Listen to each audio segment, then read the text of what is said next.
Halloween 5 is a really great film. When I started watching the Halloween films, I really wasn't sure how they would be able to drag out Michael Myers' story, but I have to say I think they're doing a very good job with it. Halloween 5, The Revenge of Michael Myers, was released in 1989.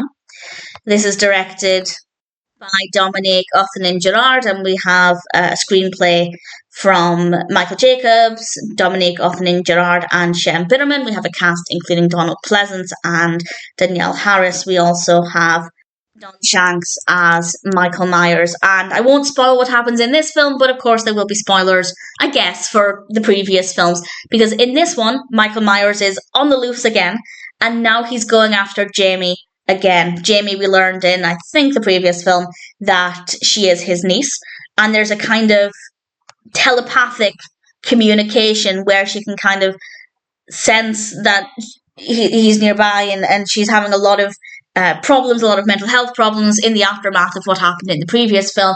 And I loved getting to know Jamie more as a character. I loved that we got to spend more time with her. I think it was a really great decision to continue Michael Myers' story alongside hers. I thought that worked really, really well. With regards to the narrative here, I think the pacing is great. It's very well developed. It's very suspenseful. And we have some really great camera work. We have some great music. I think it's a really nice continuation of the story. With regards to Michael Myers' character, I don't feel like we've moved too far forward with the character in terms of how scary he is. For example, with the Freddy Krueger films, for example, I feel like with those, the character gets more intimidating, he gets more powerful.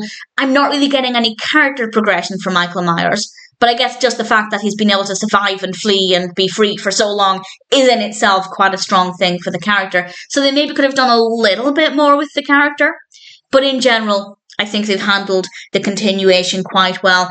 I wouldn't say this is necessarily the scariest out of all of the films, but I think it has some of the most suspenseful moments, individual moments here and there. The character development for Jamie is great. Really enjoyed, as I said, getting to know the character a little bit more. And I guess by spending time with Michael Myers' niece, we are kind of building more on his character, his family relationships. So I have no complaints. I thought it was a really great film. Halloween 5 was an absolute joy.